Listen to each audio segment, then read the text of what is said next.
artificial intelligence on how to reveal me a glimpse of the glitch of the simulation. Wouldn't that be a real trip? Oh, let's take it together to find out how we can manipulate the script for just long enough for it to cause a chain reaction, no type of effect on the code to cause a reboot to awaken them from the safe mode.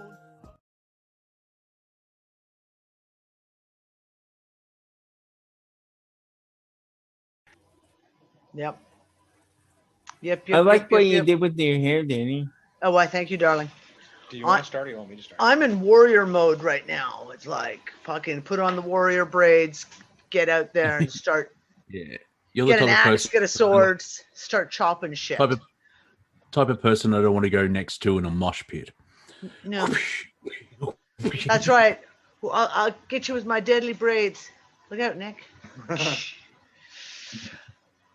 So, my first question is, I hope a bunch of you had a chance to watch the crypto video that Nick did that is just for members only, that we did last week, or the week before.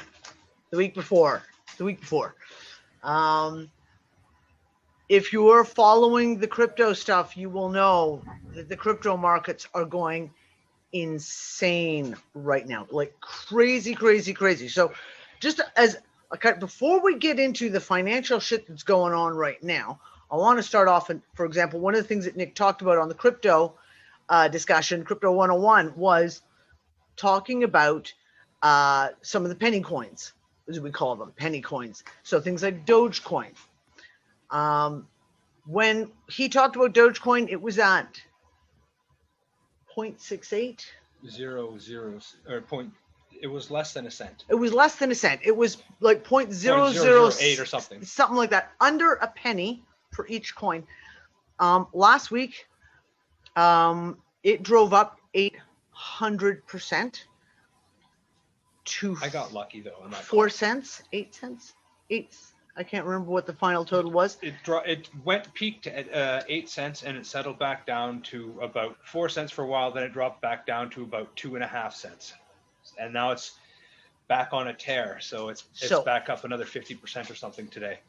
It's one of those coins that we said, if you can buy some of these coins that are under a penny each, volume that you can buy is obviously that much higher, so that when they jump, when they make 800%, it's a significant jump. And it's a significant jump because you own that many more of the pieces, of the shares, if you will. So there is some crazy shit going on. I wanted to do this show last week, and it was just probably best that you didn't, because this fucking all came out of nowhere and needed to be discussed. But like last week, I wasn't well in the morning when we were supposed to do the Eurasian version of it, and then we lost internet. And we literally lost internet for about 3.5, 4 days. We had barely enough to send messages on Messenger. It was so bad. You guys have been watching all the WallStreetBets stuff. In the Unfuckers group and on Facebook, I posted an article, because there's a lot of people who are just like, I don't understand what the fuck happened. Like with the GameStop stuff. The GameStop stuff, like it was crazy. And for those who want the really, really in-depth, want to understand, it's not just about one or two stocks, i.e. GameStop and AMC. It's not about the fact that they drove the profit up, the price of the stocks up so high.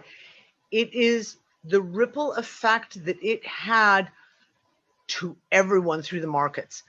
It was a total Heath Ledger Joker moment. It was like they just wanted to watch the cash burn. And there were multiple tweets and people coming out and saying, look, man, I watched what you guys did to my dad. I don't care about the money. I just want to see you cunts suffer. Yeah. So cunts meaning Wall Street. I posted an article from Zero Hedge, which was a brilliant breakdown. It is a step-by-step breakdown of exactly what happened, how it worked, how it works within Wall Street, as in the shorts, the middlemen, etc. It is so convoluted, the article. It gives you an idea of just how fucked up Wall Street is and how it works. The article is so convoluted. If you really want to understand this, you're going to have to read the article probably through. I've read it twice now, and I think I grasp about 80% of it. It's that convoluted, but it will explain to you, and I'll put the link in the RTS article that will go along with this video. I will put the link down below. So, even if you don't comprehend, even if you read the whole article and your eyes glaze over by the end of it, because the first time I read it, literally that's what happened. Your brain goes numb about halfway through the article. It gives you a look into just how convoluted, how nefarious, how disgusting. How many ways they figured out to dip so many fingers into the same goddamn pie to steal as much as they can out of it. Steal as much as they can out of it. You will. It is a shocking look at the underbelly of the beast. Really, really is. And I really do recommend everyone try and hack your way through it and read it, because people don't comprehend. They think, here's the stock market. You buy a stock, and if the stock increases by 10%, then you've made 10%. But in the rudest, barest outline of how that it works. is just and the that's so not even surface close to how they make their money. No, exactly. And it's the background pieces that will help you comprehend why the powers that be, why Wall Street, why these major banks and hedge funds and insider trading corporations that are the middlemen are literally freaking the fuck out right now. Because what was done to them was not just a couple of stocks that, they managed to buy in and skyrocket them sky high. It was a crippling piece. So can I jump in now? Yeah, you go ahead. Okay, so first I want to answer a question that was repeated a couple of times in the chat. First, for those guys that have been registered now into Kraken, the best advice I can offer you on how to navigate through it and use it is to literally go to YouTube and type the question into YouTube. How do I get American dollars into Kraken? And look for the best video, because they'll explain it so much simpler and efficiently than I will. So just go to Google and type up on like a how-to, use that aspect of Kraken, because they've broken down every single aspect to like kindergarten level. Yep. Way better than I could ever possibly do. So the best advice I could give you is to go try and find a couple of those videos, because that's how I did it. And that's how I was instantly, easily successful with it. So that's the advice. I want one quick thing. We talked about on the crypto show, Nick talked about, because the question came up, what wallet, etc. you want to use. And one of the ones that we were using at the time, literally 2 weeks ago, was Exodus. Fuckers. Exodus wallet got nabbed in that Dogecoin drive up. They froze all Dogecoin accounts, so you could not buy or sell. All of a sudden, you couldn't the cost trade. Of trades were expensive. They were horribly expensive. Their trade costs, $28, $29 for fucking trades. Shocking. Bullshit. So we have moved everything out of Exodus, and we've moved over to Binance. Nick did the research. It cost literally nothing. Like when you transfer it in and out of Exodus, the transfer in and out rate is really low, really low, a very, very low rate for whatever currency it is. When I moved them all into Binance, that was one of my concerns, is that they were going to ding me on the exchange, on the trade out, but it wasn't bad. No, it wasn't And bad. the other thing that is I found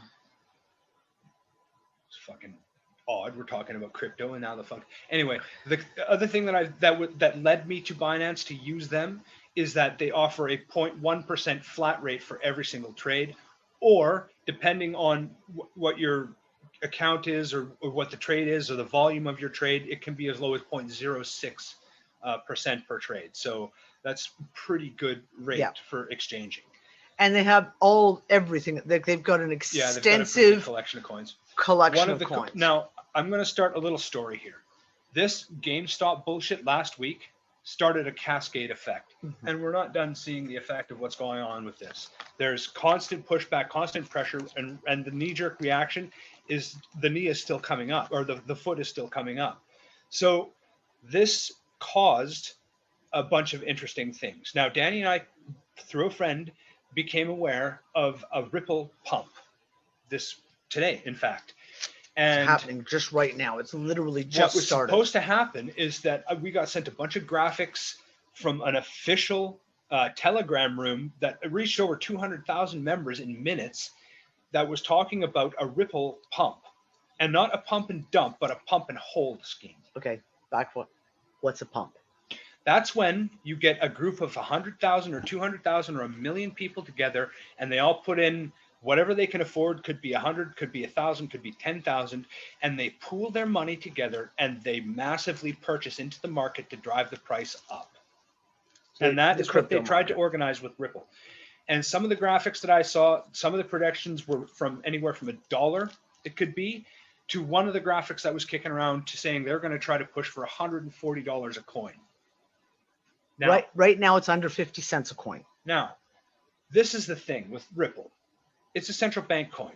Yep. And this pump scheme seems highly suspect to me because it came out after the GameStop stuff. Mm-hmm. And all of a sudden it started to circulate around that there was going to be a massive pump set up for today and that Ripple could go and turn into a solid investment.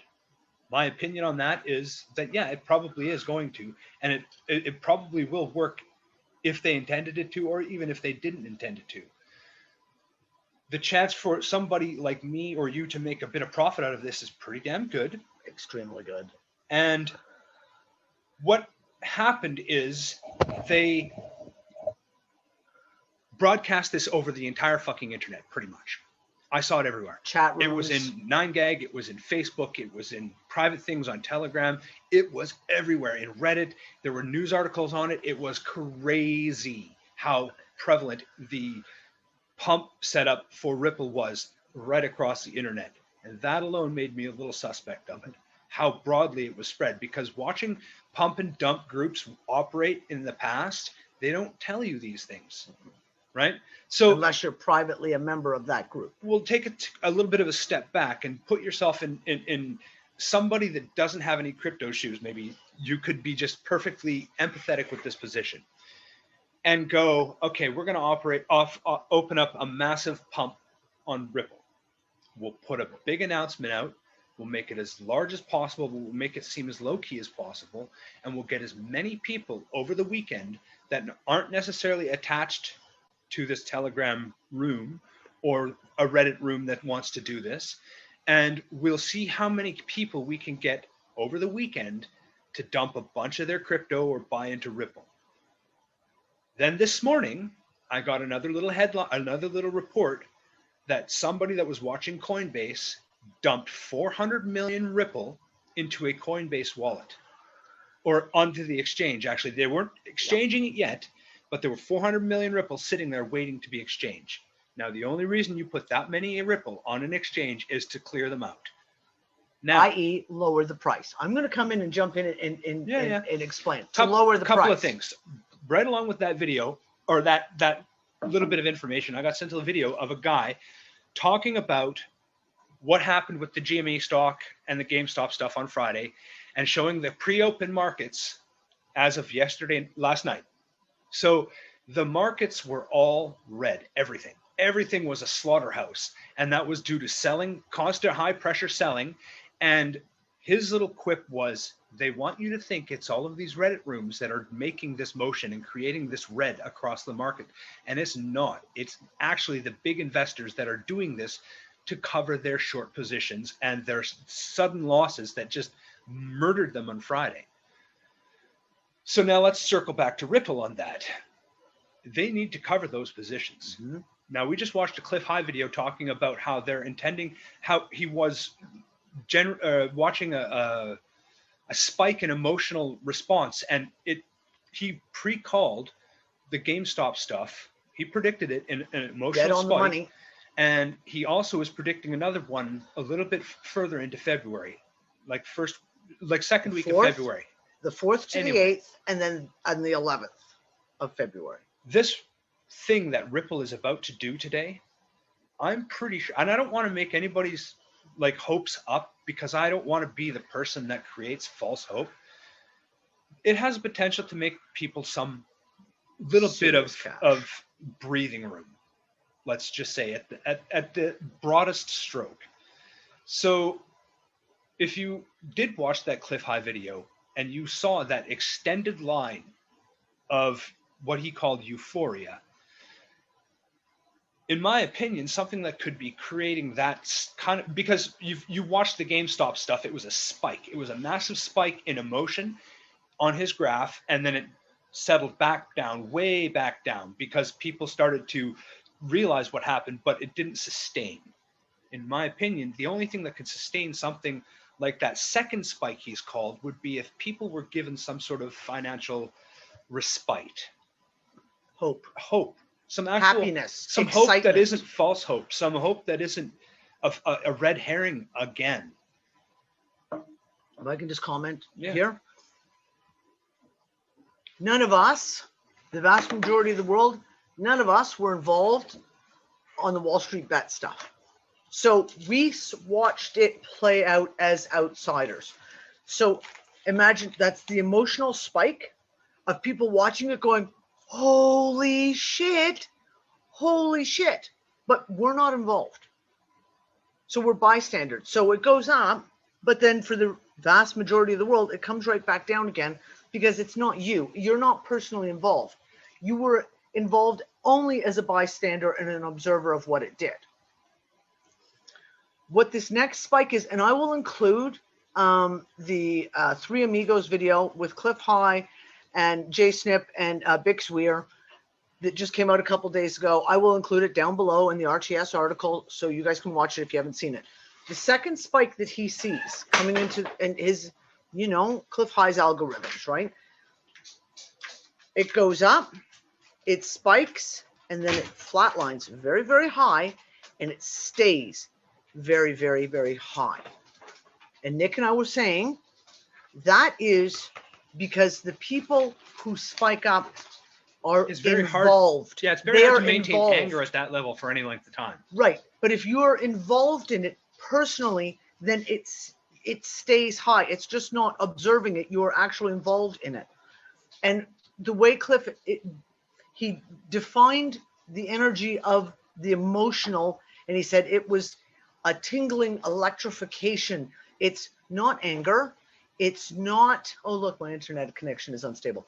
It's not anger. It would be, when you talk about tingly sensations, when you talk about emotions, you think about excitement. You think about happiness. You think about, these are very positive emotions that cause you to tingle, so to speak, right?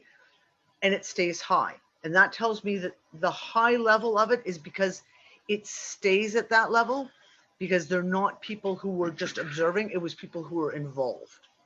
That's all I just wanted to add. Yeah, no problem. So now circle back to this morning.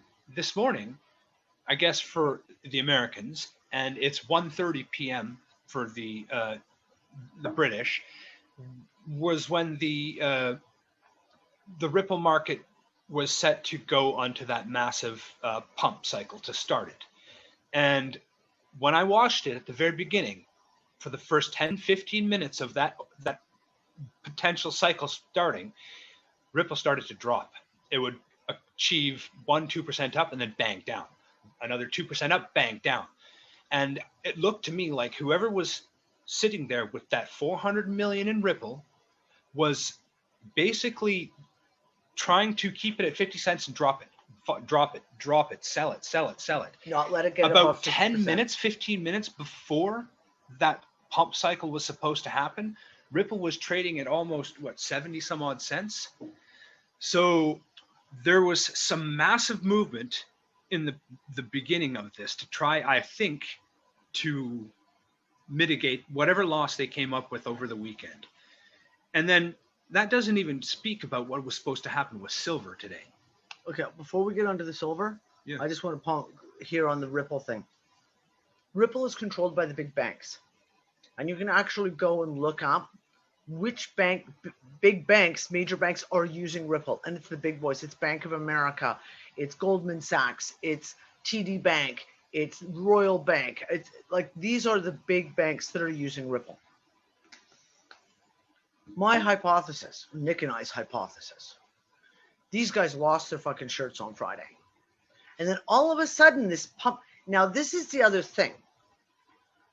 The pump scheme that's been announced, let's call it what it was, that was announced, was pump and hold, not pump and dump. Because if people are just in it to make money, you want to drive it up till it's really high, and then you dump your stock because you just are in there to make money, right? You just want to make money. So you drive it up to a certain set price, then you sell it all off, so you've made your margin, you've made your X percent increase on your investment, right? But these are all calling for pump and hold. Well, why? Because, as Nick and I were just saying, the big banks lost their fucking shirts on Friday. They need another method. And we're going to talk about the silver shorts in a second because that's the other piece that's playing out today. They need another method to claw back any value, any equity they can. So they want to drive the price up and hold it there. So, me being an evil bitch, I'm telling everyone, this is my personal thing, I'll put it out there because I don't care. Buy in on Ripple, ride it up, and fucking dump that shit. Set in your mind what kind of a margin, watch it. And when it gets to a level that you're happy with, that, hey, I've made 200%, 300%, 500%, whatever percentage, dump that fucking shit. Because if they are trying to drive it to, the first one we heard was they were going to try and drive it to $13. And they were like, drive it to $13 and hold.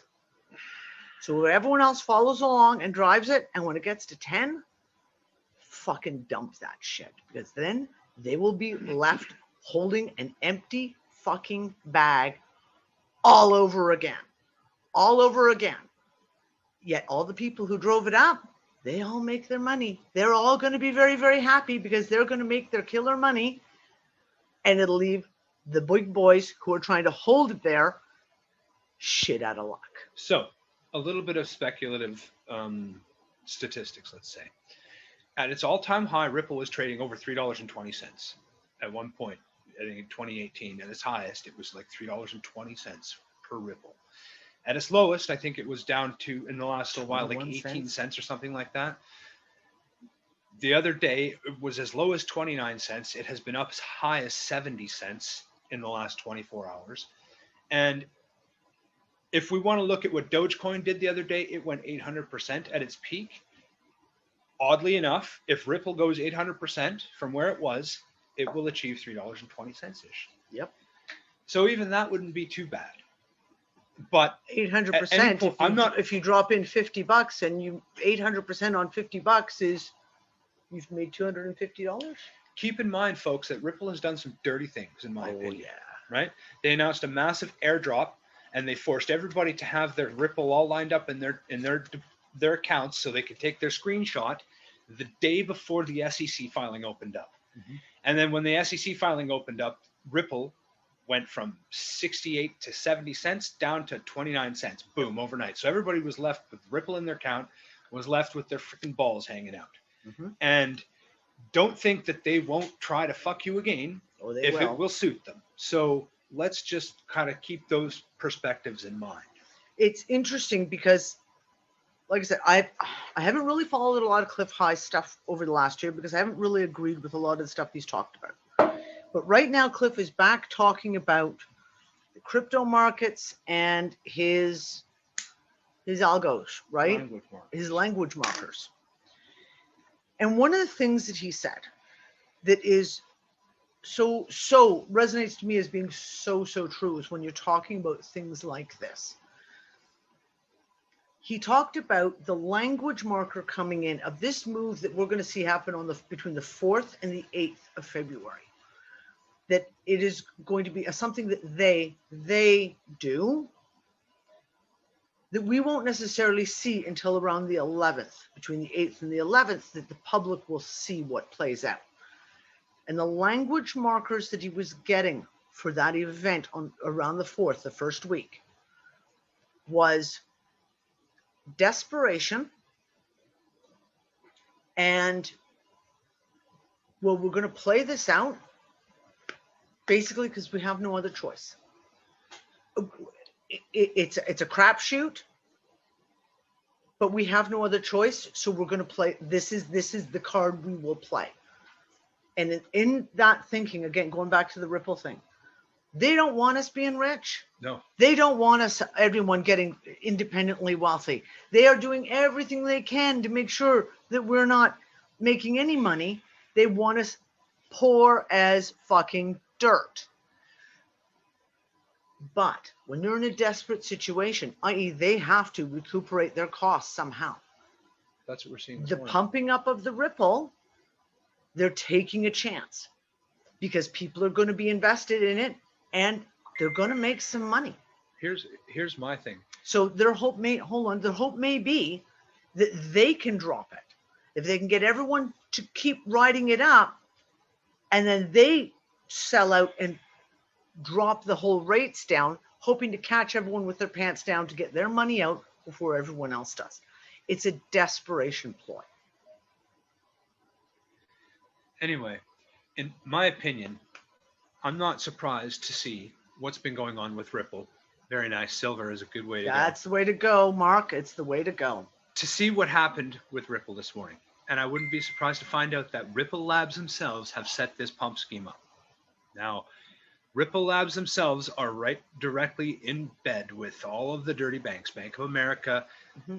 So there's, I think, 28 or 29 banks that are involved with Ripple. And if we watched what happened over the weekend with all of those shorts being massively screwed, and then the silver markets with what happened over the weekend was people were talking through Reddit about doing a massive buy on silver, both and demand delivery of physical silver. So every time you buy it, don't buy the paper stuff, demand the physical silver and hold it. And if you demand the physical silver, that means all the paper silver that they've got, they cannot cover it. Not because they just don't have the silver in the world to cover what's out there on paper. And the Reddit room has the very real likelihood, if they do what they did to GME stocks with silver, to cripple banks like JPMorgan Chase, which is the one that manages all the silver accounts for the states, and the mining and bullion and blah blah blah. They're dead. They're fucked.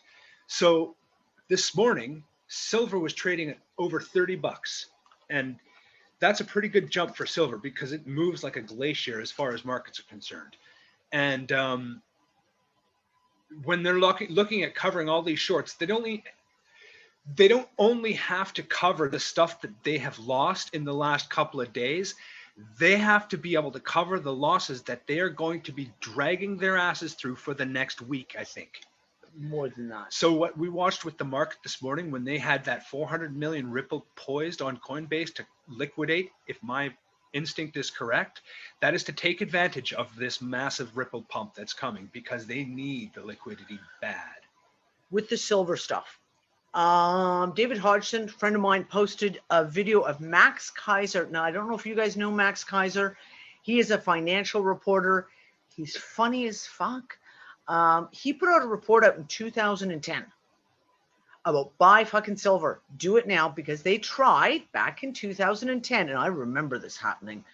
They tried to do a pump on physical silver because JPMorgan Chase at the time, now it's all the big banks are involved, but JPMorgan Chase is the ringleader of this, are so shorted on silver.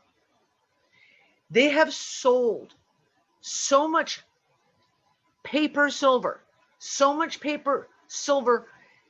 the planet Earth does not even have enough silver on the entire planet to fulfill all the paper silver that they have sold. If we strip mined the entire surface of Earth, there is not enough silver there to cover how much they have fucking sold on paper.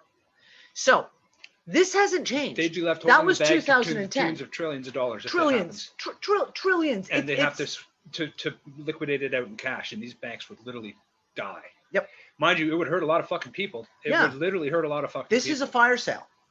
And I wanted to talk about that. Real people too, not just fucking like potential stockbrokers or hedge fund managers, but everyday people that have any kind of money in savings and cash.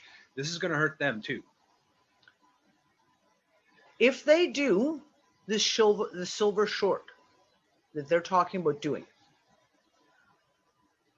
we could be literally looking at, if anyone watched Die Hard 4, a fire sale. We're talking about everything must the go. entire financial system globally going up in flames. Everything. Now, people are going to be hurt. It's not even a question. If people are fully invested in banking and fully invested in paper stocks and paper silver holdings or even paper gold holdings, this is not going to be a pretty thing. This is the rip the fucking Band-Aid off moment, though. This is the rip the Band-Aid off moment, because this is something that could crush the entire financial industry. Every central bank is invested. Every major bank, hedge funds, all your big boys, your Soroses, your fucking Warren Buffetts, your Gates, all of these guys, they're all invested in this shit.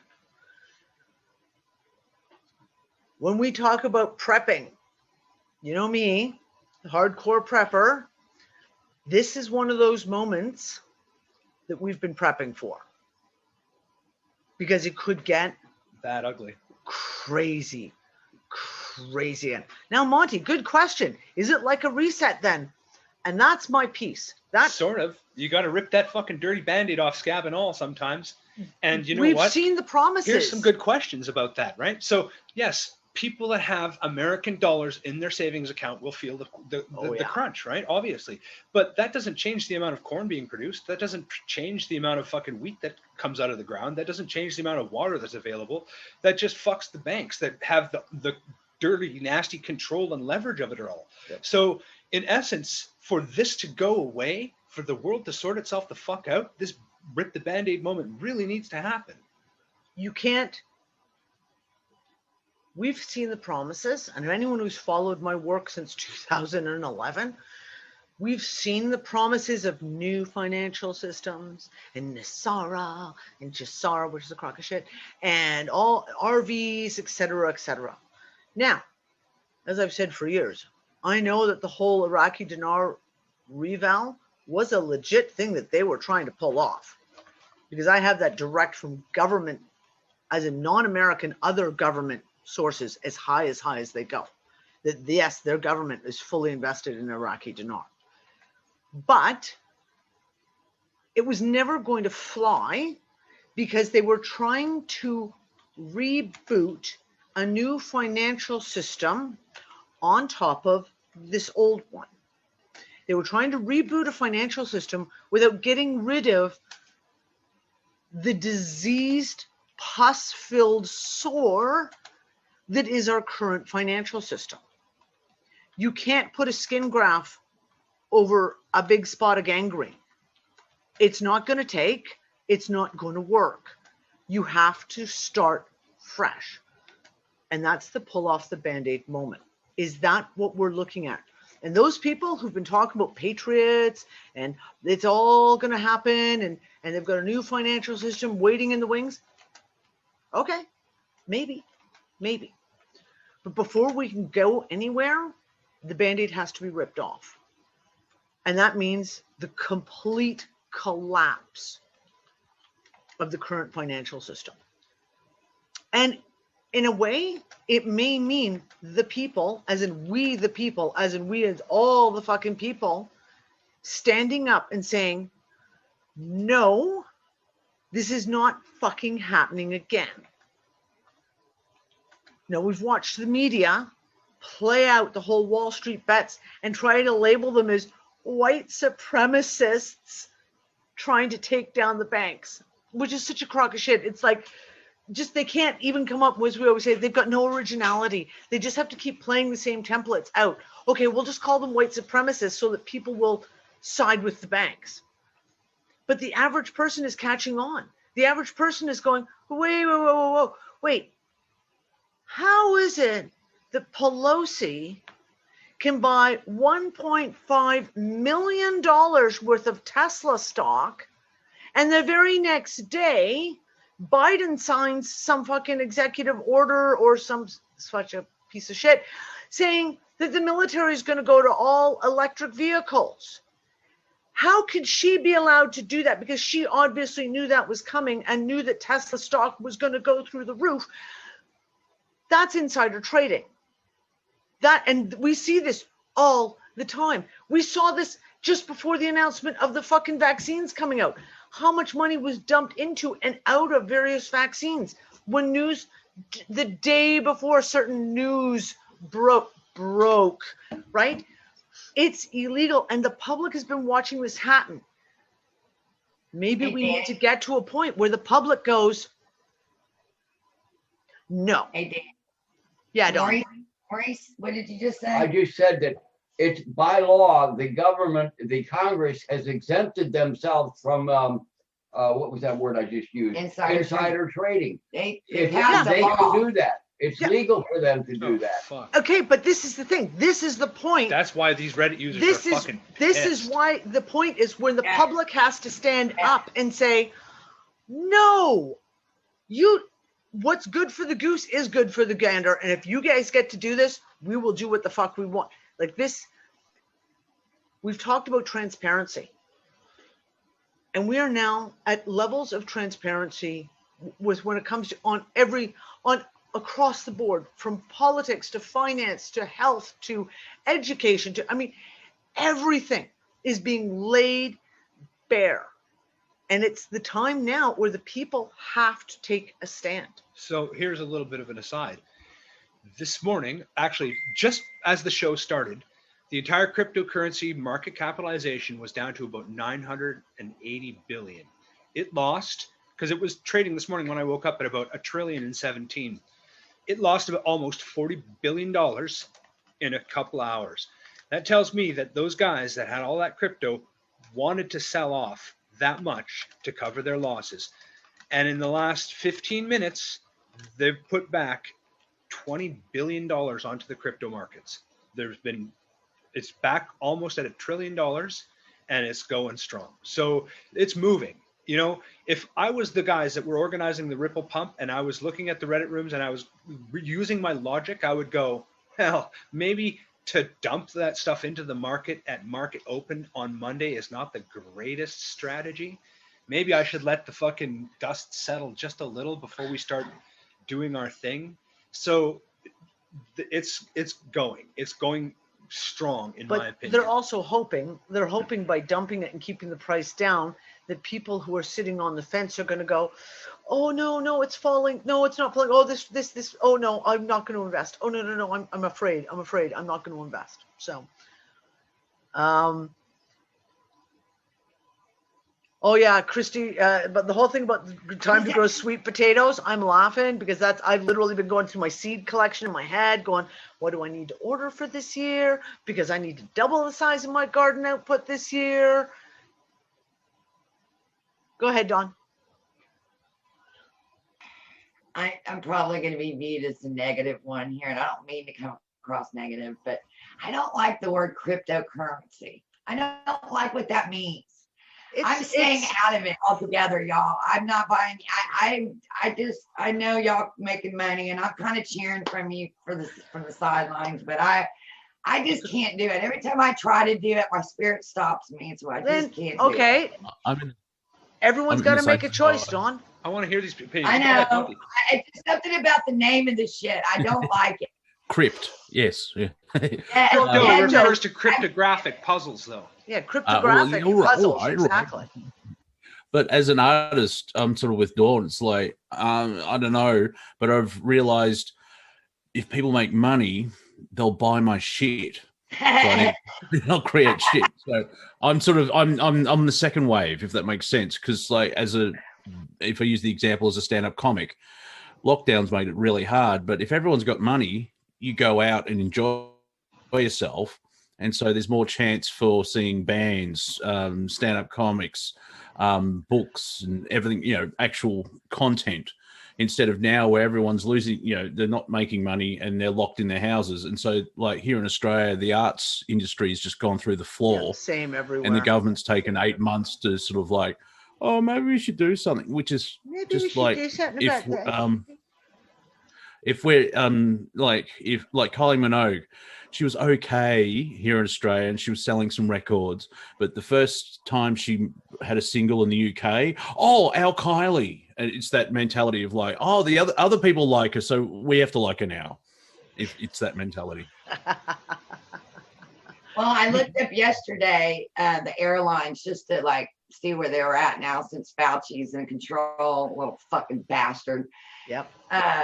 Anyway, they all are basically saying you got to have a negative COVID test. So it is official now. Like, it was just officially announced that now Biden, what was it, on Forbes magazine, just ran an article. I posted it, I think, into the UU group. Now that Trump is not there to control the CDC, the CDC has now mandated that everywhere on public transportation, you must wear a mask in the U.S. And I thought that was rather interesting. Yeah. Yeah, I'm going to beat that man's ass. Yeah, he's not really Mr. Popular right now, is he, Mr. fucking $1,400 stimulus? Give me a shot at his ass. Just give me one shot at him. I would be careful with that because he may like it. So I'm just saying. Yeah, that's right, Earl. Yeah, Dawn, just do some research first. So I don't know. Someone posted a picture of totally Photoshop of Fauci in a lake, like in the water. It was like, Fauci's drowning. What do you do? And I literally, without even thinking, typed back, said, throw him a life preserver made of concrete. Toss him Biden and Pelosi. Exactly. Oh, and let me add in. So now apparently all of the Democratic governors, since we're going with the new Green Deal now, everybody's aware of that, right? Uh-huh. We're going green in the U.S. So all the governors that are Democratic governors have a green little group. And so everyone knows that Houston is the oil and gas leader, one of the oil and gas leaders for the United States. So they made our mayor the head of that group. And his job is to convert us over. So it's going to be all out war. I posted, I'm like, wait till the good old boys start stepping out of the freaking closet. Wait until you piss them off. You have this whole bit, like you're I said open earlier, a door that you cannot close. So, like Pelosi investing in Tesla over the announcement that Biden is going to turn the whole military into the electric vehicles. Elon Musk came out and just said, there's not enough electricity in the entirety of the US to turn every vehicle electric. Now, this is coming from the guy who runs the company that sells the largest amount of electric vehicles. He just said, like, there is not enough electricity in the country to run all these vehicles if you were to convert them. So, got a bit of a problem here with the whole Green Deal ideology. Gee, guess they're going to have to burn more coal to make more electricity.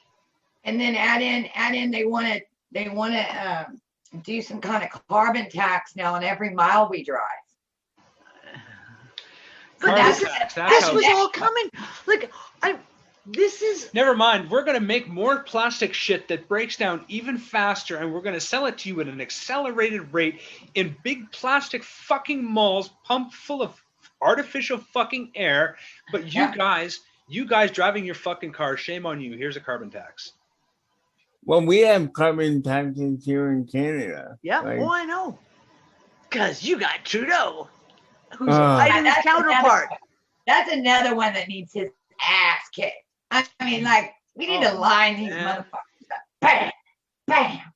He was the kid that got beat up in fucking middle school. He was the kid that was the glue eater in kindergarten.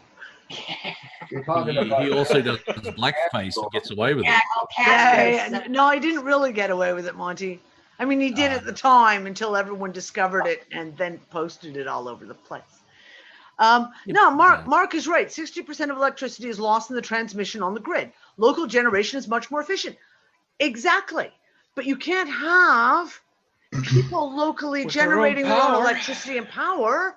We can't allow that. And there isn't actually enough wind kinetic energy on the planet to generate electricity to replace fossil fuels. There isn't enough wind blowing on the planet Can I go a bit woo-woo? to do that. I'm just going to go a bit woo-woo. Have you heard of Nikola Tesla? No, tell me about I agree with Mark though, because the growing demands of what humanity needs for electricity on a day-to-day basis is huge, and it outpaces the amount of fucking output that the potential on these limited technologies give us. Because wind technologies, traditional wind tower technologies, those big phallic pieces of shit that they put in the fields, are only operating at a very, very low efficiency, and only at very select times, because if the wind speed's too high, they can't work them. If the fucking wind speed's too low, they don't turn. So they're a useless phallic kind of like gesture to the gods of efficiency, but it's not really anything. And the solar panels are the same bullshit. They're really inefficient for what they could be. You know, on a peak day, you're lucky if you're getting 14% efficiency on a standard solar panel. On a standard solar panel. If it's not too damn hot out, because if it gets hot, that's when the efficiency starts to go down. So average efficiency on them is terrible. And with the method of extracting energy from these sources of power at current levels, you're absolutely right, Mark. It's terrible. But the problem is, and I've had this conversation a billion times, right? Is that these studies of fucking internet, goddamn fucking internet. I hate my internet. Can you guys hear me? Anyone? Bueller? Anyone? I think we came back. Are we back? Maybe. Can you guys hear us? Can you hear us? Yeah, no, we couldn't hear you at all. We could not hear you at all. Everything froze. It was all a fucking mess. No. Nixon had faith in this. What was that? Nixon had better communication with the astronauts in this. No, what I was saying is, as you guys know, my dad was in green energy for fucking years. They base all the studies and all these numbers off of antiquated green energy systems. So, like Nick said, massive wind turbines that are a piece of shit, were a piece of shit, were designed to be a piece of shit to try and appease the hippies. To appease the hippies, literally. It was like so that they could say, "Oh, look, see, we tried. Oh, it didn't work." They were designed to break down. They were designed to be failures. It's the same with the solar panels. When North America has got limitations on what solar panels you can put on your house, what solar panels you can even purchase, and they hold you to these low-level, extreme pieces of garbage, but there are others out there. There are other, like we said, there's a solar panel that's made in Norway, I believe it is, its percentage doubles, but it's illegal to import them into Canada or the States. So our problem, and this is the problem we have, this continuous, you're right, if people were doing their own electricity and their own wind towers and their own solar panels, but had the option to buy actually good ones that fucking work. We know the wind tower that my dad was working on, that design has been stolen by China. You can now buy it on fucking Alibaba. You can buy it on Joom, literally in a smaller size to go on a house. And they make them that do what, like 5 kilowatt hours, right? 5 kilowatt hours. Output. No, and sorry. Continuous output. Continuous output. That's more than enough to run someone's house under peak conditions. under peak conditions. But if you Well, were here in doubled up, Australia, right? Yeah, go ahead, Monty. Here in Australia, we're called the sunburnt country. We're only getting solar's only been around for about 2 decades. It's like, well, why wasn't it done in the 40 years ago and just improved it? But there are restrictions to research and development. And there was a Chinese guy that was Australian, but he went back to China to actually move forward because he fell for the Al Gore, a convenient lie, whatever it's fucking called. Yeah. Speaking of windmills, wouldn't Holland be going off the charts because they're covered in fucking windmills, Right, but those are old school windmills that aren't used to generate electricity, right? They're to turn grinding wheels. Yeah, they're just water pump. Now, to be fair, there are places that are coming up with decent ways of doing things, like the Moroccan desert. They've got one of the biggest solar farms in the world, and they're producing an exorbitant amount of power there. So, I mean, the right collection times and places could be achievable. But touching on what Mark was talking about earlier as well, modern circuitry is designed poorly, very poorly. Like the ground wire that's in your fucking house, that's an important piece because it takes all the waste electricity and puts it back into the ground. Otherwise you get electrocuted, right? So anytime you have a thing that has a coil in it, and the coil, it oscillates, it goes on, off. Basically that's what oscillation is. And every time that field collapses, it sends a shock back through the system, right? So that's where the ground circuit or the ground wire comes in handy, is because there's a bunch of waste electricity that comes through our standard model of usage. Alternating current. You know what, Nick, that's interesting you said that, because the main wire that runs from the electric box to my house went crazy, or I guess it got a nick in it, and my entire house went up like poltergeist. It even burned up my computer. Yeah. Like, it was crazy. But okay, I wanted to say, go ahead. There's a circuit that I built, and it was just like a little plating experiment, and it was a Bedini simple school girl circuit, basically, is what it's called.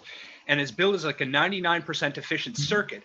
And if you put like some sort of a mechanical attachment to it, like a fan, for example, it becomes an over unity circuit because it's capable of producing mechanical force. And what it does is it has a transistor on it that takes advantage of the collapse of that magnetic field, and it sends that voltage back into the circuit and uses it on the load or the battery that you're trying to charge up. Because what traditionally circuit is used for is to recondition other batteries. So you put a 12-volt battery, like a car battery, on one side, a live one, and you could take a dead one on the other side.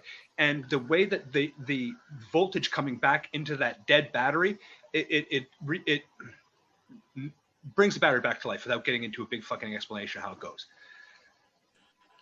That sounds like it's against national security, so you'll be arrested in about 3 minutes. Going back to Nikola Tesla, like apparently now, from the conspiracy world, fuck, they've had a great time in the last 12 months. There's at least 5,000 patents in the US that are being classed as national security because it's over 50%, not impedance, but what you have, they run so well, but that's why we're in a shit world where nothing works. And, I still find it amusing that you're living in England and your internet is completely shit. To be fair, we're not on the local, like, fucking regular, actual connected Ethernet. We're on a modem internet because we're basically gypsies, and getting that kind of stuff has been a little bit like out of our reach for the time being. Not because of but because of situational politics and COVID-19 bullshit. Yeah. Yeah, I'm not going to get a cord to my house. Fuck off. Well, we can't. If we could, we would, but we can't. So. Well, no, you've been trying since March. I know. And just remember, everyone, we're on our 300th day of our 15 days to flatten the curve. So well done, everyone. I was going to tell you that I have a friend that I've known since high school who works on those those wind turbines, and he crawls all the way to the top, and he gets paid very well to do it. Oh yeah, I send him everywhere. They send him all over. Well, it's stupid things like, for example, the plastic blades, because they're plasticized. It's not just plastic, but the blades on wind turbines are non-recyclable. They break down. They can't be recycled. So they now have landfills filled with wind turbine blades that they can do nothing with. Because again, like how stupid this is that it's planned obsolescence, right? It's planned obsolescence. Make shit Again, that breaks. make shit that breaks, make shit that cannot be fixed or recycled. It's better to have a million small ones than one huge one. Exactly. In my opinion, anyway. If everyone had their own solar panels that actually worked, high efficiency solar panels, and one of those little 5 kilowatt wind towers, between the two, honestly, you'd pretty much have electricity for your house. With not a lot of fucking effort, you can make a little wind turbine that produces a pretty good output. And it's just a matter of attaching a fan to a little electric motor, because basically any of those electric motors, from an alternator to like the thing that you'd find on an electric scooter, they're all just induction motors, and you can get power out of them as well as you put them. They have some of those wind, small wind ones that are in Perth, which is on the west coast of Australia, because there's not a freaky thing, but at 4 o'clock or 5 o'clock in the afternoon, they have something called the Fremantle Doctor, because you've got the Indian Ocean, which is nearly a third of the planet size, so they always have a breeze come through, and it's about that big, and you have 8 of them, and they just spin, and because it's just that's thermo, or how they use hydroelectricity. It's just water spinning a turbine. If you have enough wind in the right spots, you can do it. Speaking of Perth, apparently they've gone in lockdown because of one positive COVID. God, I feel so bad for them. How terrifying. They must be terrified. One cat test. Yeah, well, mind you, there's 2.5 million people living in Western Australia, which is basically a third of the. It's like real. How can it's a third? It's basically the western states of the United States, basically from Texas to the coast. That's the size of Western Australia. 2.5 million people live there, and they've locked it down. There's this senator, I believe it's a U.S. senator, or maybe a governor. I don't know. I can never tell the fucking difference, honestly. Who publicly had both shots of the Pfizer vaccine and is now tested positive for COVID-19. So basically, there you go. It just shattered everything. It's like you can get the vaccine, both doses, and still get COVID-19 by the test and the PCR test. So vaccines will give you the disease, though. But this is it. But it's used with all the public shit that's coming out by official agencies saying, once you get your vaccine, you could still give COVID to someone else. You still might get COVID. You would still transmit it. You could still be contagious, et cetera, et cetera. You still have to wear a mask. You still have to wear, do social distancing. You still have to go, you have 2 masks, 3 masks. And you still have to stay. Oh, Gail, I don't even want to know. I don't even want to know. And you also have an anal swab too. Remember, you an anal swab. Yeah. You still have to go through all that, which makes the entire vaccine passport argument void and null. Instantaneously, one guy getting both shots, proving now he's got a positive test, it literally makes every single company that's trying to push the whole vaccine narrative. Oh, Gail. I'm going to say this jokingly, but it's because he didn't get the syringe put in him twice. Yeah, but it doesn't matter. It's public record, right? One way or the other. Either way, it bites them in the ass. Either way, it bites them in the fucking ass. How can they force everyone to have a vaccine passport when it doesn't mean they can't get it? It doesn't mean they can't give it. It doesn't mean that they get any kind. It's like basically, I posted the meme a little while ago saying, if there was a vaccine against pregnancy, but you still had to use a condom and you still had to pull out, would you get it? Yeah, I know. It really causes people to have to sit there and think about, all these things are true. Then, what is this really about? And I want to add in something else too, a little bit off topic, but like all of the grants and everything they're doing for businesses in the United States, are doing a second round. So now, if you don't live in a low income area, you get no money, which means basically all the white people are out. So I just wanted to add that in. Low income area are going to be looking because they're going to look and see where you live. And if you live in a nice area, you get no money. This is the thing, right? Like, we have the this is like crazy. White people are bad now. White people are all bad, and everything's going to everybody else. Now? What do you mean now? Sorry. Someone put out a big article, and I guess it's some woman in the States who's written this wonderful thing about poverty, and everyone's been sharing it.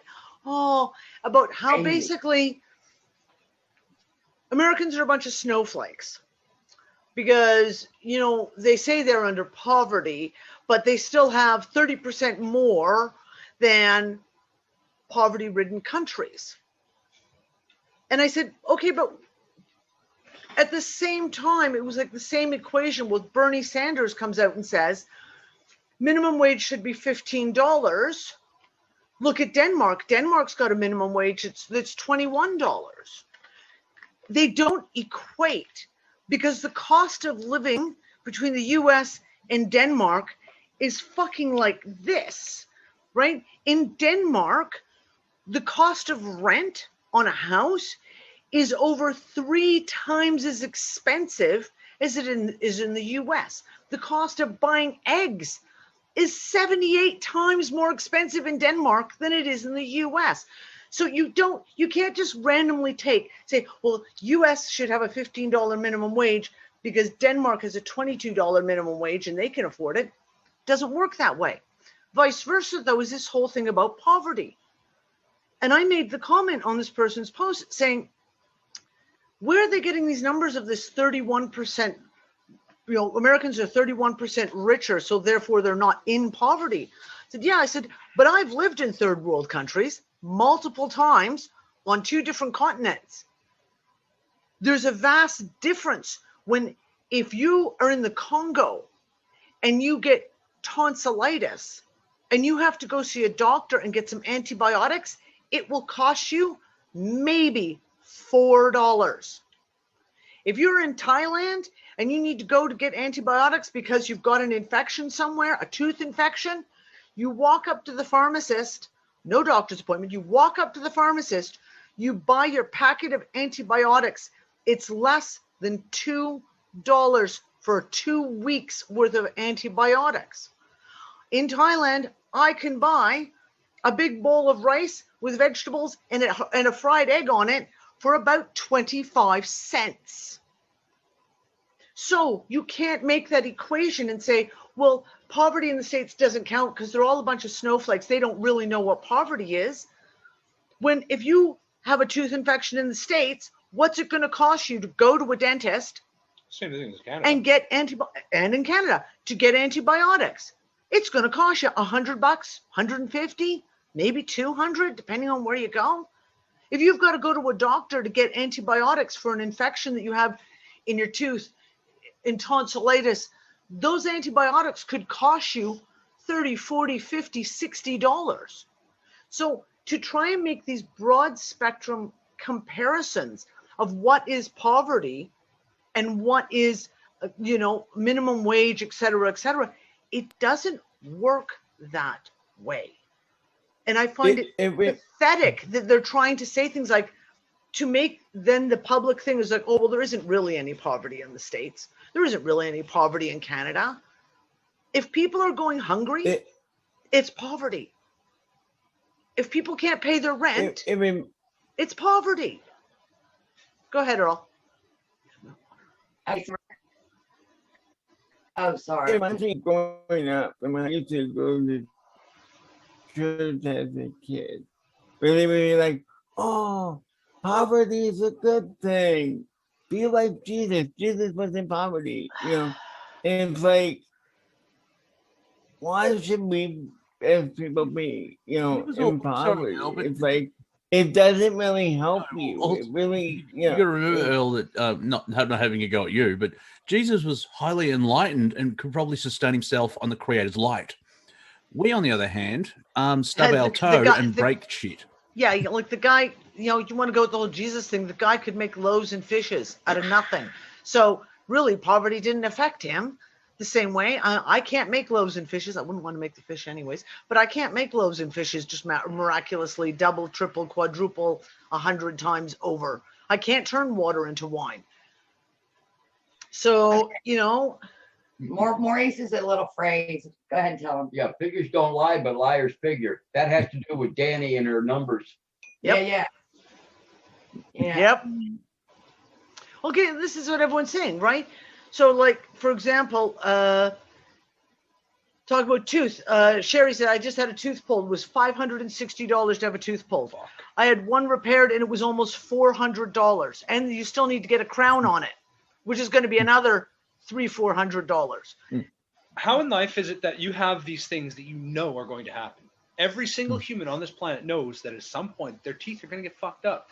And every single human on this planet knows at some point something in their body is going to go fucking wrong and they're going to need medical attention. And the fucking medical industry holds us hostage over this notion. Yep.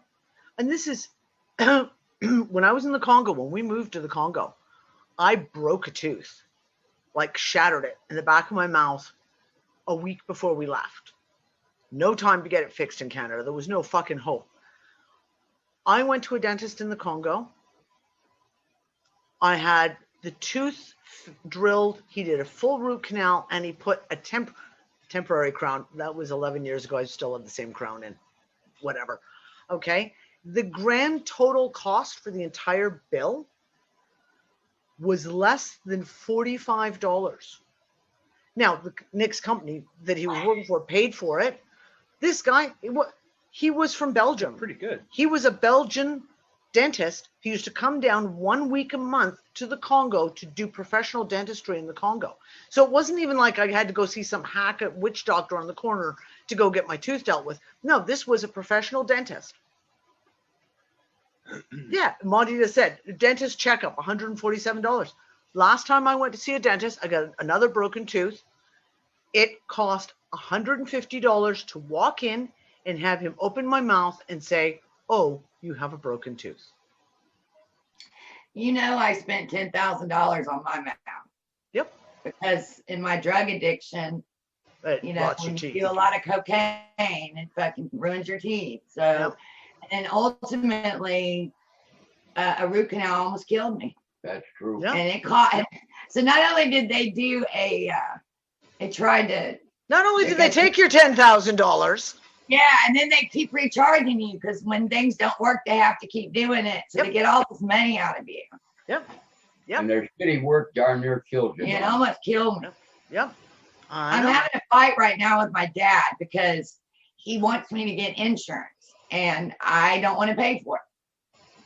I'm being that way. I don't want to pay, $500 a month. And so he keeps sending me all this shit. And this is a man that's got almost $1 million in the bank. But in his fucking mind, he don't have no money. He lives off his Social Security every month. Wow. This is my dad's mentality. And yet he yells at me because I don't have medical insurance. Yep. Well, going with the whole stock market and shit like that, we're talking about small amounts of numbers. Where for me anyway, $10,000 is a lot of money. But for these people, they get $400,000 bonuses on top of their salary. So the vast, just the numbers, is huge, and that's what they like about it. Where, I mean, if you've got over $50 million, what are you going to do with it? Exactly. This is the thing. Going back to the whole thing about the crypto, etc. We talked about the Dogecoin, right? We have Dogecoin, and we've had Dogecoin for years. So we bought ours even cheaper than what it is now, or what it was, I should say. If you invest the $50, and that goes to like $250 worth, it's not going to make you wealthy, but maybe it'll help you pay your rent this month. Maybe it'll help you put food on the table. And that's what a lot of people are looking at. It's not about get rich quick. It's about anything you can possibly do just to keep surviving, because most of us are living in poverty.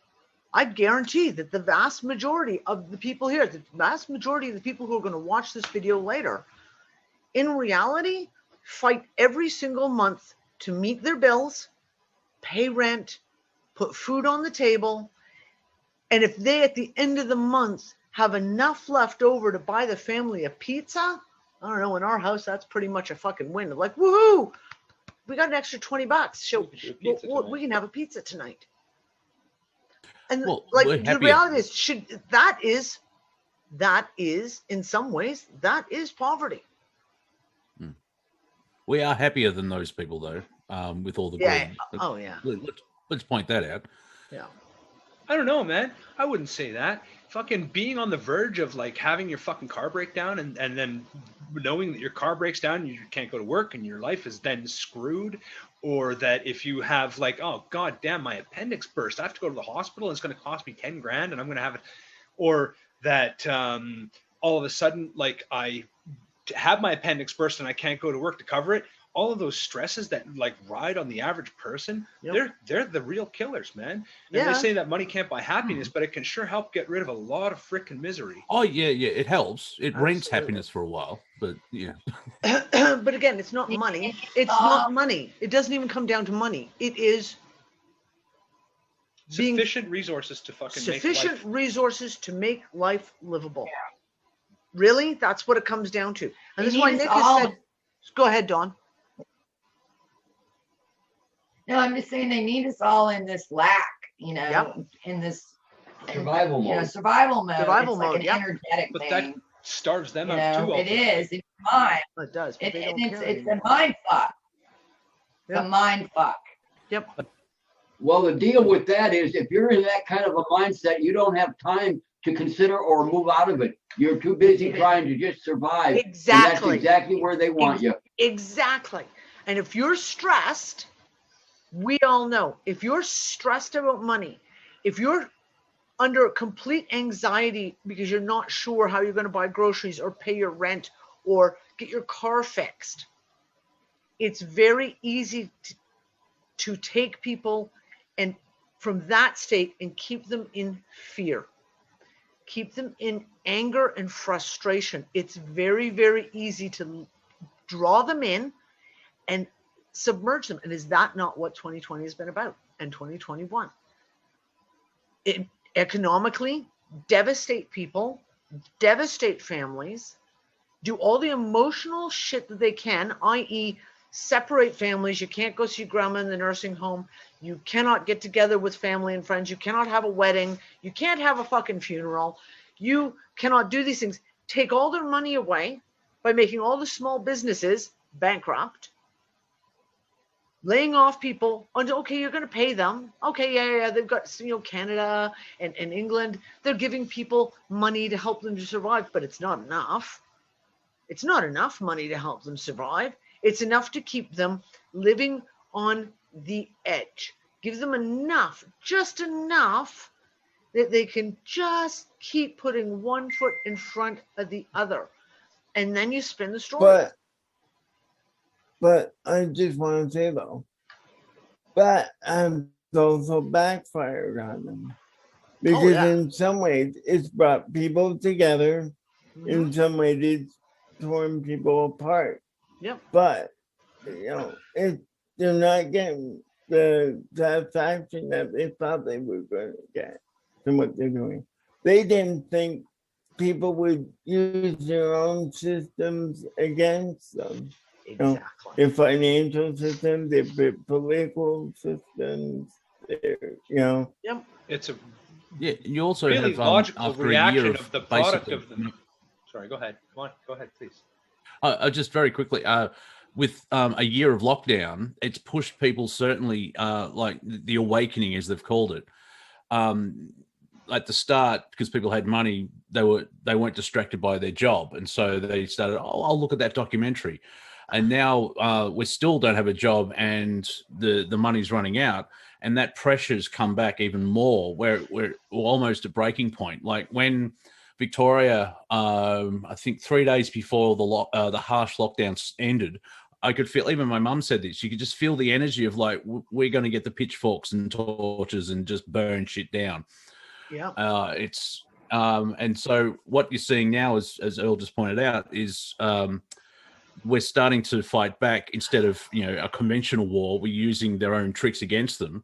And I have a question. I got to start writing down the predictions in the astrology shows, because I'm wondering, I can't remember what was going to happen now or in February, because with the energy in the planets, like, yeah, I know all kinds of shit, and we're seeing that in the last 7 days.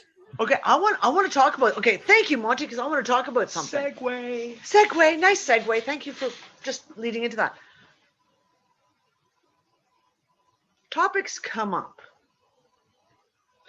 and we know on this show we have all kinds of our favorite topics that we go over, but then we also go into different topics. Things come up, and we'll spend a couple of weeks or a couple of months digging deep into that rabbit hole and looking at shit.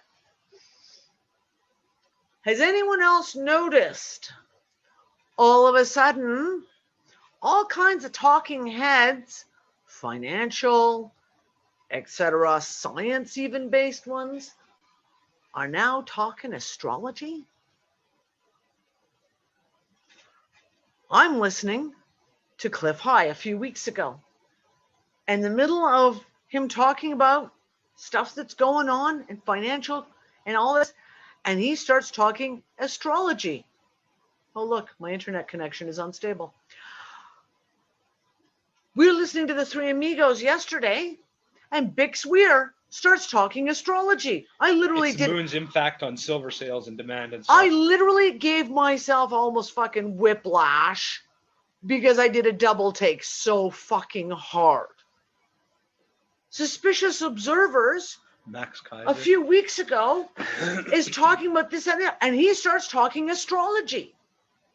Max Kaiser, who I watched this week, because Max is fun to watch when there's serious financial shit fuckery going on, he starts talking astrology.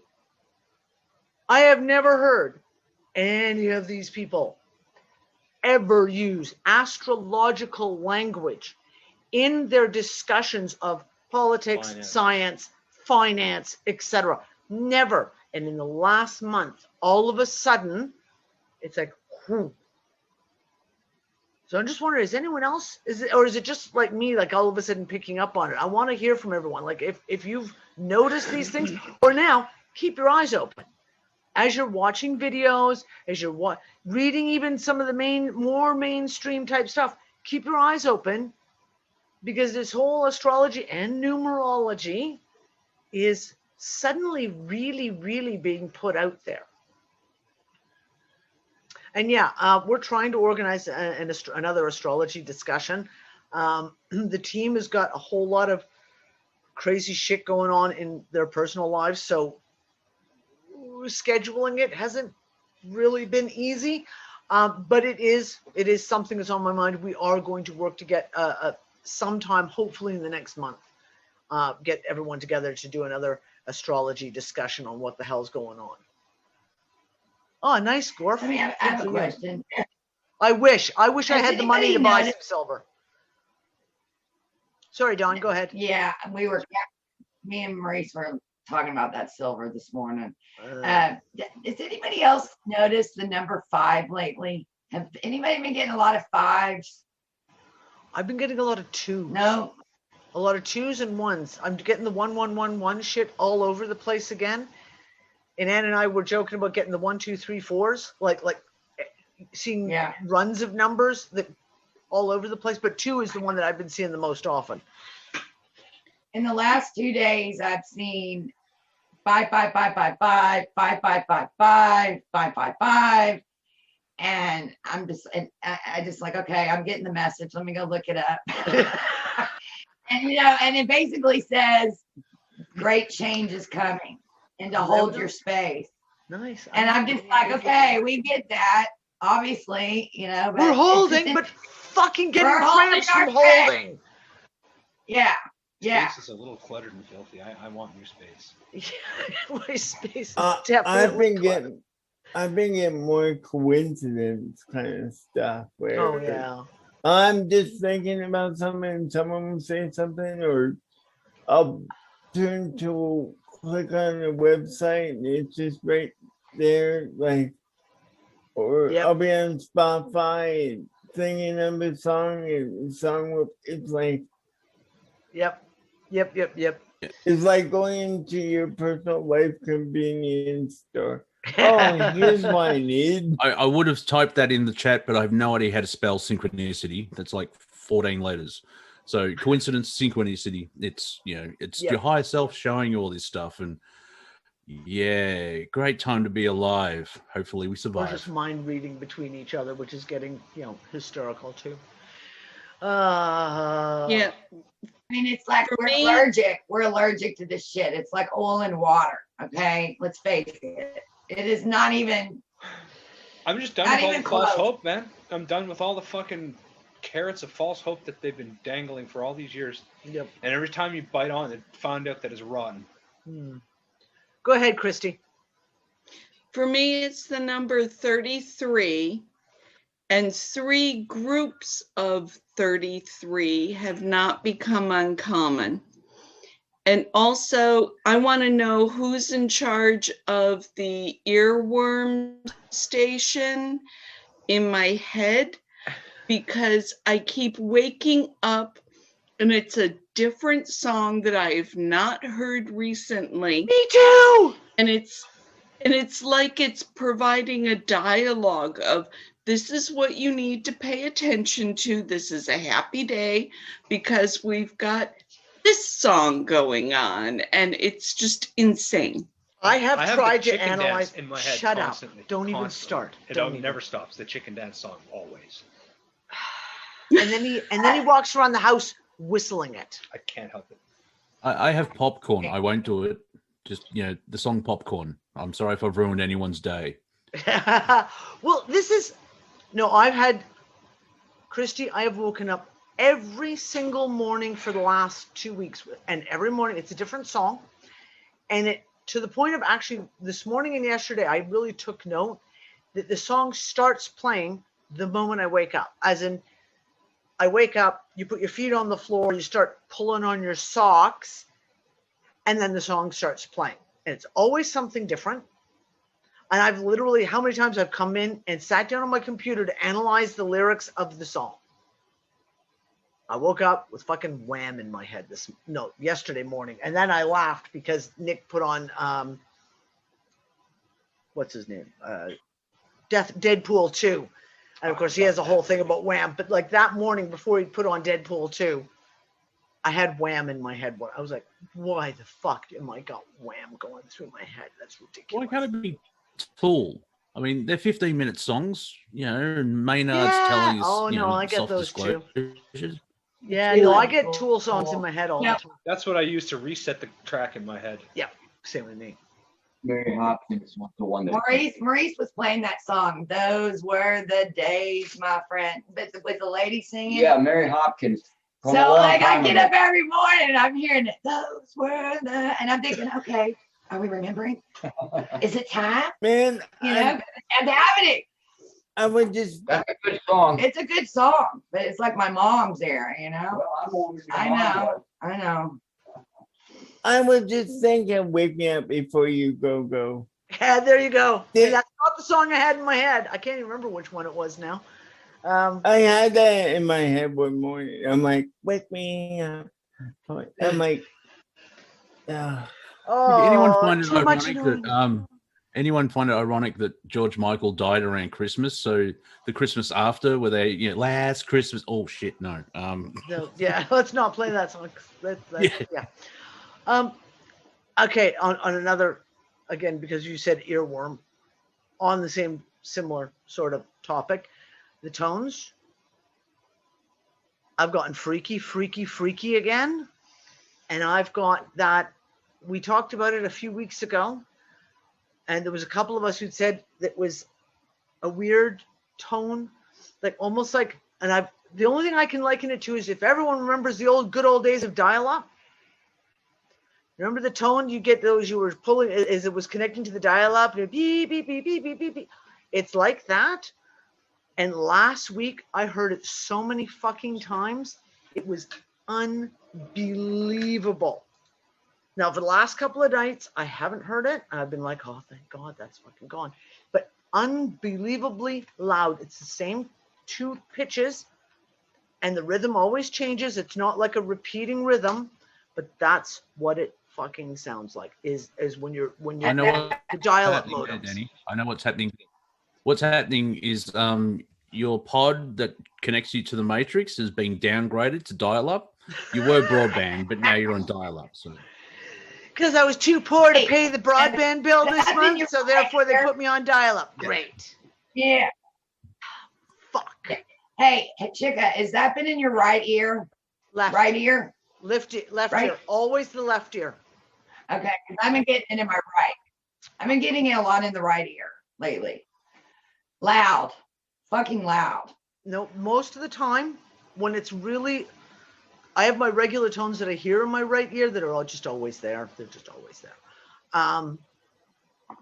But whenever it's something new, whenever it's one like a new loud, like, you know, when all of a sudden you get one of those really loud ones comes in, it's always in the left ear for me.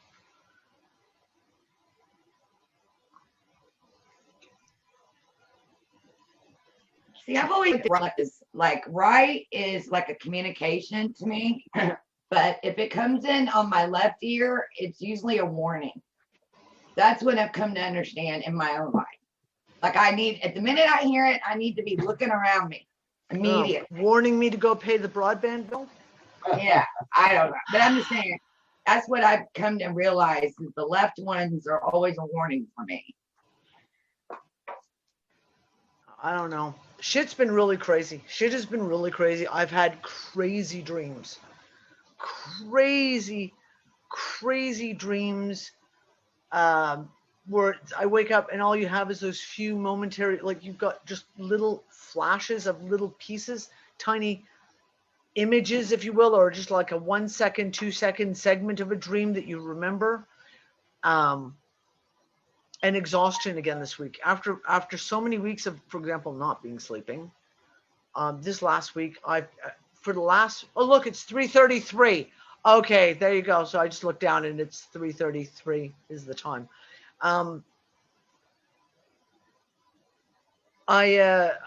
Just falling asleep. Like, I'm so exhausted for the last 4 days. It's been overwhelming, like brain exhaustion, not even tired because we're still staying up until like 1 o'clock in the morning as usual.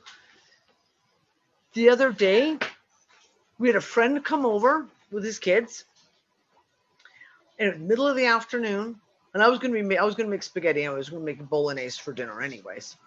And I literally, while he was here, because I was so out of it, so physically exhausted, I was like leaning on my counter talking to him. Just completely leaning on my counter. I basically made a massive pot of bolognese because it just kept me, like I could stand at the counter chatting and chop and dice. And then Christy, you would have laughed because I literally was like, right, I've now made about 8 liters of fucking spaghetti sauce. And I pulled out all my jars, put them into sterilize. And my buddy's looking at me going, what are you doing now? I'm like, I might as well can this. I got all the spaghetti sauce. I got to do something with it, so I'll can it. So I got like another 5 jars of spaghetti sauce that I put away. But it was working on autopilot just to keep myself upright.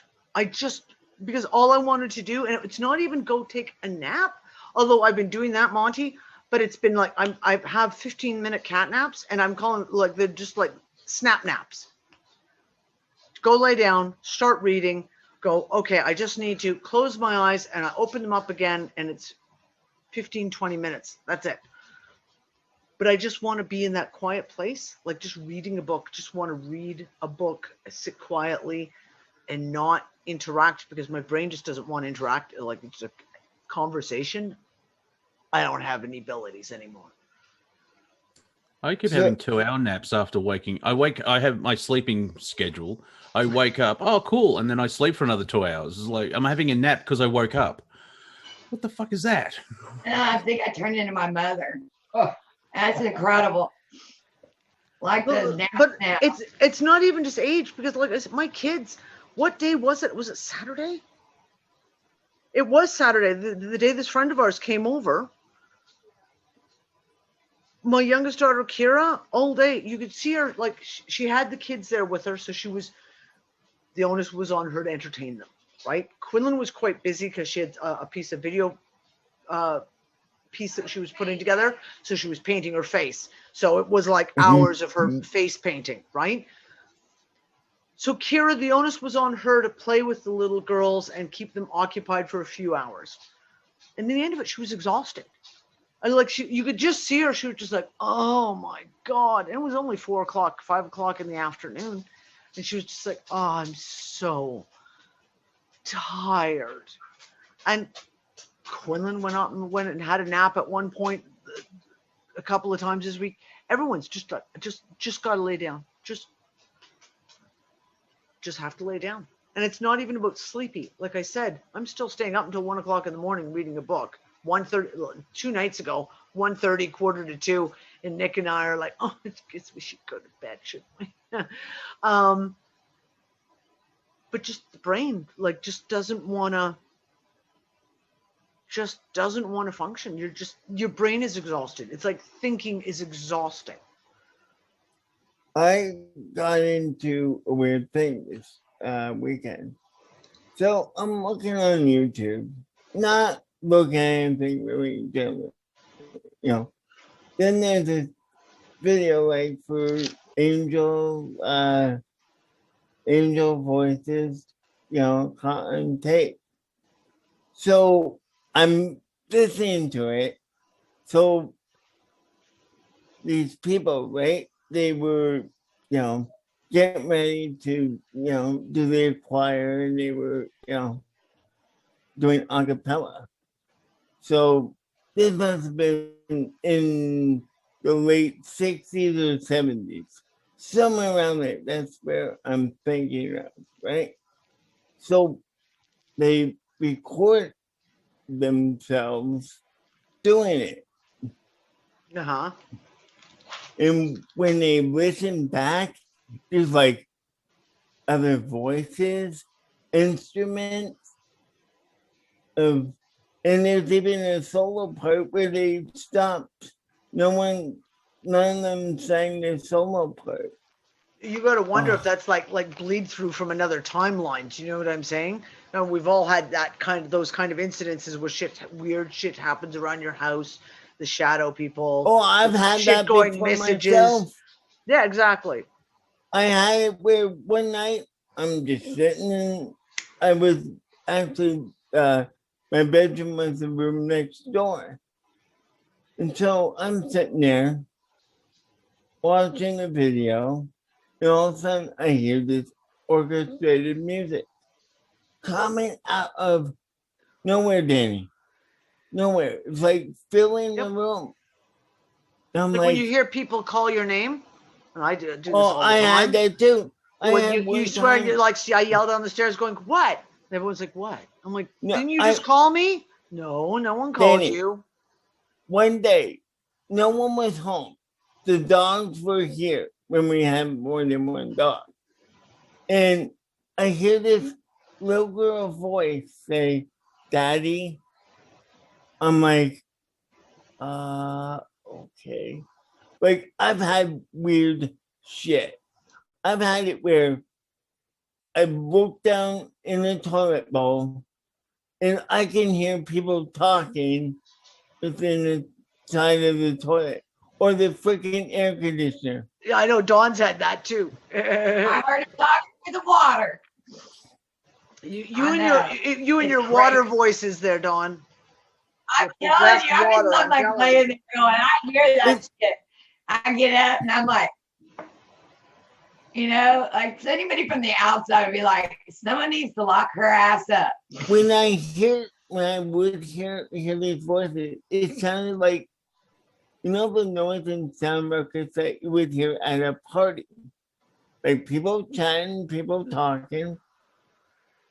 I mean, I had one night where I heard it sound like coming from the other side of the room. It sounded like a hallway further down. Like it was like in another room. Like, but there's no other room on the other side of the wall. It's there. So you're Earl, saying I had something Fucking weird. insanity. Earl, I had something weird like that, like 2008 ago. I was waking up in the middle of the night because there was noise in the hallway of the flat or the apartment. So I leaned my ear to the door, and I was convinced for 5 minutes straight that there was someone in the entrance of the apartment, and I could hear literally every third word, and I was convinced any moment the door breaks off and open and someone yells "hidden camera" or something like this. And this was like one of the most creepy moments of my life, because I mean, you heard there was something on the other side of the door, right? You thought any moment someone jumps in, camera, hidden camera, or something like that. And there was another night where I'm in bed and I'm hearing this ticking sound, like a clock or a bomb or something. Then all I hear is this explosion and feeling this energy. Like, I'm telling you, I've seen her weird shit. It's like, it's nothing new to me. I've gone through it. What really helped me was the whole Mandela effect. It's like, because the Mandela effect, anything that comes my way, I know I can deal with it. And I know You just I go, can oh, handle fuck, again. Yeah. Have you seen the movie Inception? I'm just putting that idea out. No, that's what I'm saying. Like, you get this whole, yeah. Oh, I know. Like, Listen. did you really wake up, or did you wake up out of a dream and you're in the astral, and you know, if everything's wibbly wobbly? It feels like. It feels like we're in a bad dream, and we're like, we can't wake up. The shit is just flying every day. We're like, you know, Yeah, but the shit, Don, but the shit gets every day like a notch more fucking insane, right? I know. Like, I mean, we had the discussion over here, like, oh my God, wear a rack in front of your mouth instead of a mask. It's so dangerous. No, now wear a mask. No. Now you have to wear a doctor's mask, or at least a mask that is 95%. Oh, and guess what? You have to wear now 2 masks. And guess what? 3 masks are better than 2. And some guy in the States, with some doctor in the States, just came out and said 4 masks would be the best. Yeah, exactly. And I bet you it will stop at 7, because there's this meme like, I'm behind 7 proxies, try to find me, asshole, right? Like, but also, did you notice that they are now not anymore want to lobotomize you with a stick up your nose? Now they want to shove a stick up your ass. I mean, what the fuck? I mean, oh my God, Jeff posted the funniest cartoon meme on Twitter about the ass swab deal. It was hysterical. I shared a great one of who's that Schwab guy who did the Great Reset? Yep. I did that too. They changed his. Yeah, they changed his first name to Anal Schwab. You'll get one and enjoy it. You'll bend over. You and guys you'll enjoy it. You guys might laugh, but when they had the Davos meeting, the virtual one, they had this motherfucker over here for an entire goddamn week on television, like literally moderating shit on the news. And I was sitting over here like, what is going on? Like, I mean, seriously? Why are you watching the news for starters? Because I need something in the morning to get me angry so I can get out of bed, you know? That there you go. All right, that's all. Stop napping. The best excuse for watching the news I have ever heard. Can you stop? What do you know? I can. Oh, it's awesome. I can throw my cell phone against the wall, but to kick the television, I actually have to get up, you know? Hey, wouldn't it be great? Hey, wouldn't it be great if we could do a reality show of all of us dealing with this time in life, you know, like it would be the greatest show ever. It would be great. A screen share? I'm sure that's what the aliens are doing. What is... Sorry, guys, we're just looking at something. Hold on, scroll down. I want to see the age of It's been around for a while. What the fuck is that? Might be a pump and dump group in douchebaggery or something. IQ. Douchebaggery. Screen share. Okay, hold on. I'll show you guys what we're looking at. Nick just sat down and was like pointing at something at his phone. I'm like, what? So he took control of my screen. Share with you. This is a crypto coin called IQ Cash. It just went up 77,757%. It was at $32. It was like 460% or 1,000%, some kind. It went from just over a penny to less than that's. Oh, sorry. That's versus Bitcoin. It went from under a penny, or over just a penny and a half to $32. 77,000. When I was That's just looking at it, yep, 77,777.7%. Just happened just now. When I looked at it, it was at $32. So somebody just massively pumped that up and then dropped it. Right there. Holy shit. I don't know. By the way, Nick, did you pay attention to the whole GME thing, the GameStop thing? Yeah, we watched it. I was a lot here today, so I didn't hear you guys. Yeah, we discussed quite a bit. Sorry, go ahead. But isn't it amazing this year, or actually this year and last year, but you could also say this year, we saw elections are literally faked sometimes, or to a great deal. We saw now that the stock market is literally a casino that is rigged. We all knew it. Now we see it when they can literally take their power, talk to their buddies in power to halt something in the middle trading. of the day. And even give an order so that an app sells actually the stock that some people were holding without even asking them, and creating sell another their crash fucking there. stocks. Yep. Yeah, and and president that save flat their out own lied asses. to people about some money and didn't fucking come through on it. Yeah, exactly. And it's been a crazy fucking month so far. Lies. Yeah. Isn't this also for you sometimes? Like we talked about getting tired, like a tiredness that sleep can't cure, right? Yep. Like you're just tired. Yep. And I feel like sometimes it comes all from this part, right?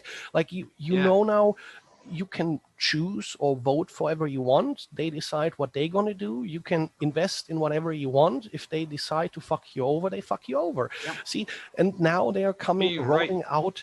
Tastes like ashes, doesn't it?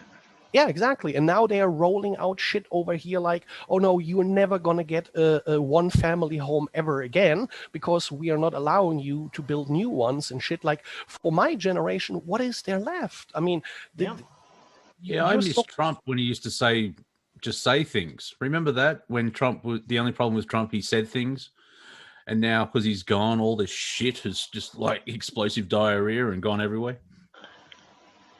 Yeah, and you know, the only song in my head right now is Fleetwood Mac.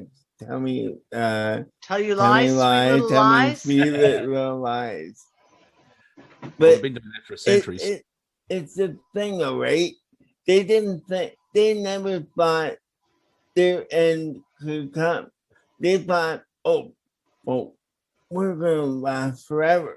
We're going to be in control for a long time, so why should we freaking worry about if they fight back or whatever, you know? It's going to be interesting. Well, guys, this week is going to be... Nick put a poster on Facebook saying this could be one of those weeks where a decade happens.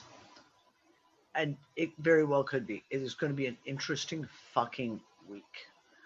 And I don't know that everything we're going to see, with what Cliff Hyatt said, we may not see the fallout of this week. It may be next week, might be a week after that. But whatever the fallout's going to be, they're not going to be able to hide it for long. And it's going to be pretty fucking insane. That's my prediction. We'll see. We'll see how it is. All I know is I listen to my gut on a lot of stuff. And for me, it's funny.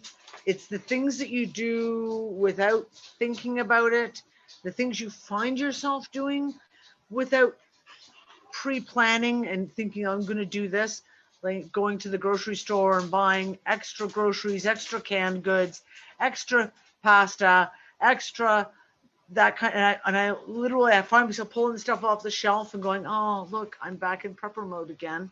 like that's my unconscious. My unconscious is taking me to that place of, okay, let's got to restock up on shit because just to be sure, because shit could get crazy. And that's the unconscious. And I listen to that really closely. How do you feel when you're in the unconscious? Because I know what you're saying, but I realize that maybe our conscious mind is so tired of trying to control things. The unconscious, you get the conscious mind out of the way and let the unconscious mind, and everything's sort of automatic and flowy. Yep. And it's just like, oh, okay. And that tiredness goes. And I think maybe our conscious mind, the crappy mind created by the education system, it's like it doesn't work anymore. And so now it's like, just go with the flow, everything's fine, don't worry. Obviously don't ignore things.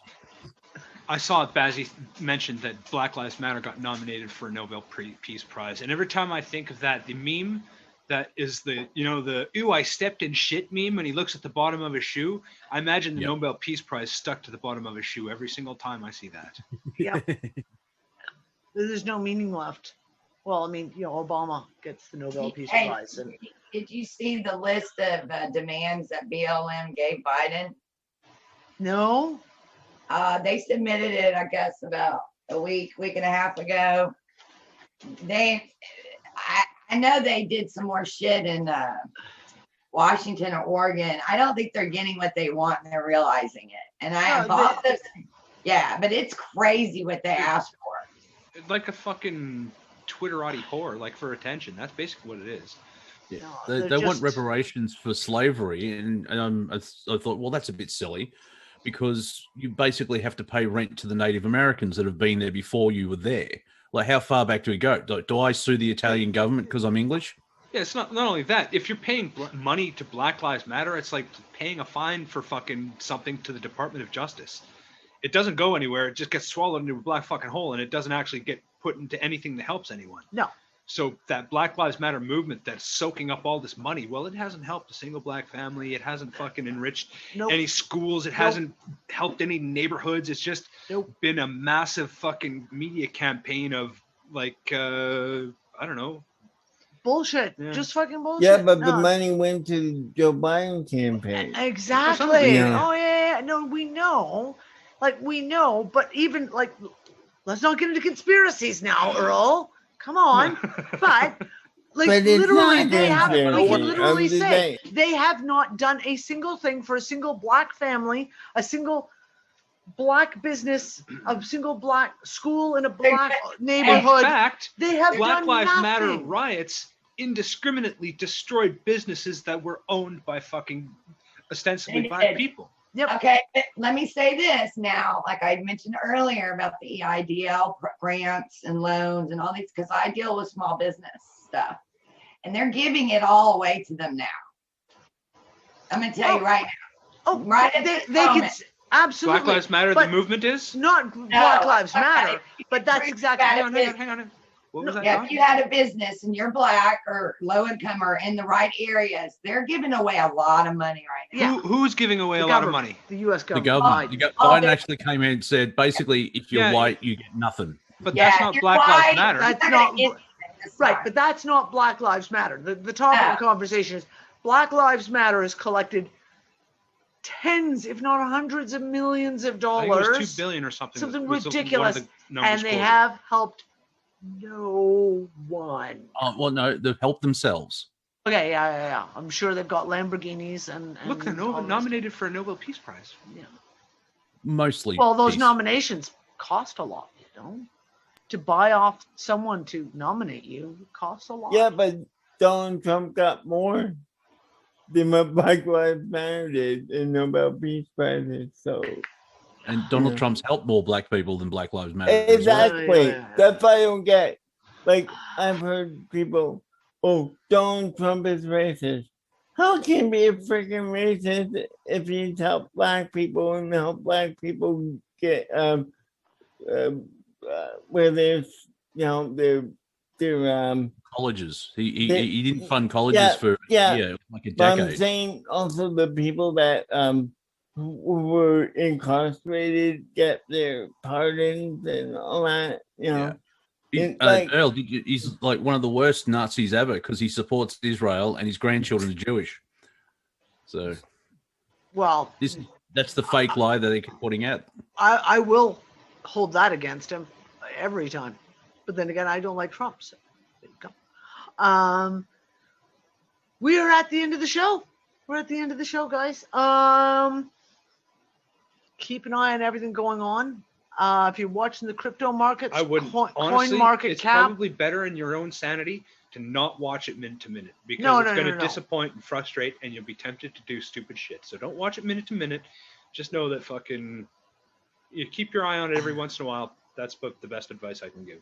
Zero Hedge has had really, really good articles, kind of outlining a lot of interesting shit that's been going on all week. So keep in mind, of course, that Zero Hedge has their own trolls that post shit that is just complete and utter crap. So, like everything, you got to read through and discern for yourself. Yeah, it's going to be interesting. We have, UnFuckIt discussion next week, same bat time, same bat channel. We will try and organize another astrology discussion very, very soon. And Nick is also going to do another crypto discussion very, very soon. That all has to be scheduled in, and we'll figure it out. And of course, it depends on the fucking internet, right? Because, yeah, last week was just fun. Not. Yeah, I will talk to you guys later. Bye, everyone. Love you. Keep your stick on the ice, everyone. Oh my God, I was thinking about that. Dang it. We're all in this together. Us, we are. They ain't. Yeah. We are all in this together. Just remember, say, not in my reality. Not my fucking I reality. do not consent. I do not fucking consent. Okay, bye, guys. Is it the right one? Not too sharp, I got anything left. Look for it at the right time, but it doesn't seem to come. Or do I get distracted by the turbulence of the frequencies? Yes, I really do bet if I increase my thought in